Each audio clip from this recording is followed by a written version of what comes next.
સુરતના છેવાડે આવેલા ઉન વિસ્તારમાં લીવ એન્ડ લાયસન્સથી શરૂઆતી હોસ્પિટલનો કરાર પૂર્ણ થયા બાદ પણ ખાલી નહીં કરતા સંચાલક ઇકબાલ કોર્ટમાં જતા કોર્ટે મનાઈ હુકમની દાત નહીં આપતા ઉશ્કેરાયેલા ઇકબાલ દ્વારા જમીન માલિક પર હુમલો કરવામાં આવ્યો.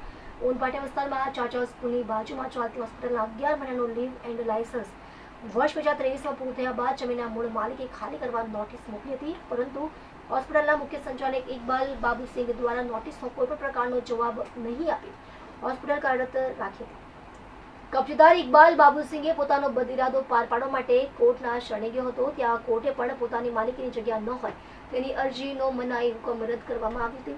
હુકમ થયા પછી જમીનના મૂળ માલિકે ઇકબાલને પોતાની જગ્યા ખાલી કરવાનું કહેતા ઇકબાલ છંછેડાઈ ગયો હતો. મૂળ માલિક અને તેના સગાવાળાઓને મારવાનું શરૂ કરતા જમીન માલિક પોતાની જાન બચાવી ત્યાંથી ભાગી ગયા હતા. પોતાની માલિકીની જગ્યા હોવા છતાં ઇકબાલ દ્વારા પોતાની જગ્યા પર કબજો કરવાની નિયતે બધા ખેલ કરી રહ્યો છે એવી ફરિયાદી દ્વારા રજૂઆત કરવામાં આવી હતી. વધુ તપાસ ભેસ્તાન પોલીસ કરી છે. મારું નામ નાઝિમુદ્દીન શાહબુદ્દીન શેખ છે. હકીકતમાં એવી છે સાહેબ કે મારી સિટી સર્વે નંબર 777 માલિકીની અમારી માલિકીની જગ્યા છે, જેમાં 1, 2, 3, 4 દુકાન નંબર આવેલી છે, જે અમે ઇકબાલ બાબુસિંહ બનખાનને આપેલી હતી 11 મહિનાના લીવ ઇન લાયસન્સથી. એ 11 મહિનાનો લીવ ઇન લાયસન્સથી 31/8/2023ના પૂરો થઈ ગયો છે. અમે 1 મહિના અગાઉ જ એને નોટિસ લેખિતમાં આપી દીધેલી કે આ મિલકત અમારે ખાલી કરાવવી છે અને આપનો કરાર પૂરો થઈ રહ્યો છે, અમને કબજો પરત આપો. એ કબજો કરાર પૂરા થતાં પછી બી ઇકબાલ બાબુસિંહ બનખાને અમને કબજો નહીં આપ્યો અને આજ દિન સુધી નહીં આપ્યો. અમે વારંવાર રજૂઆત બી કરી અને અમે લેખિતમાં બી એમને નોટિસો આપી છે. કોર્ટમાં એણે મનાઈ માંગ્યો હતો, એ બી નહીં મળ્યો એને, અને એમને કોર્ટનો ઓર્ડર બી અમને મળી ગયો છે અને બધું ક્લિયર થઈ ગયું છે. એ પછી બી અમને કોર્ટમાં અમને કબજો નથી આપી રહેલો.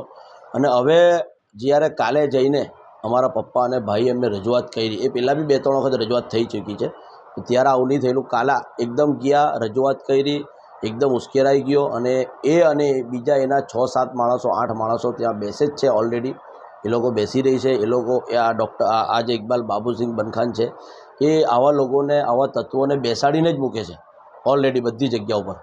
અને જેવી રીતે કાલે ભાઈ અને પપ્પા ગયા, એ લોકો એકદમ ઉશ્કેરાઈ ગયા અને ઊભા થઈને ઠાઠો પકડી લીધો અને 2-3 લાફા પહેલાં માર્યા. અને ડૉક્ટર ઇકબાલ બાબુસિંહ બનખાને પોતે એના કાઉન્ટરના બાજુમાંથી ભાઈના કહેવા મુજબ અંદરથી તલવાર કાઢી. ભાઈ એકદમ ગભરાઈ ગયો, ભાગ્યો, પાછો એને પકડ્યો અને દબોચી લીધો.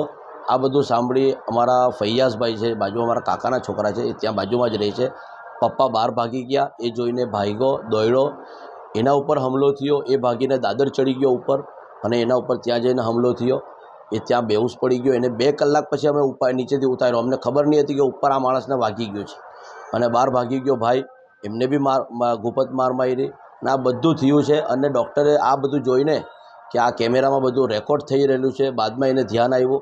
એણે પોતાના માણસો પાસે આ બધું કેમેરા, DVR અને જે રેકોર્ડિંગ જેમાં રહી છે એ બધું હાર્ડ ડિસ્ક વગેરે એમાં તોડીને બધું એના માણસો પાસેથી રવાના કરાવી દીધું. અને અમારી પોતી માલિકીની જગ્યામાં એનું ફર્નિચર જે નોર્મલ હશે એ તો તોડ્યું.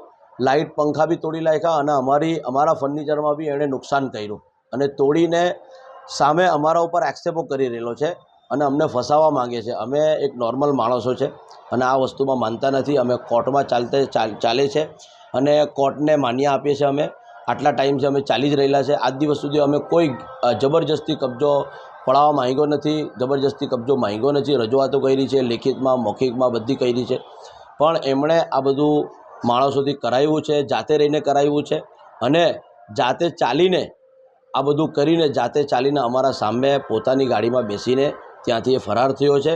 અને જઈને અમુક કોઈ નેત્રી કે મેત્રી કોઈ હોસ્પિટલ છે ત્યાં જઈને એણે એડમિશન લીધું.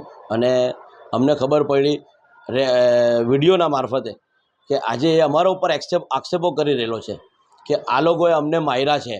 બરાબર છે? એ તદ્દન ખોટા આક્ષેપો છે. અને એ ડૉક્ટરનું કામ જ એ છે. એ પહેલાં અગાઉ બી એમના ઉપર કેસો બની ચૂક્યા છે, છેડતીના કેસો બની ચૂક્યા છે.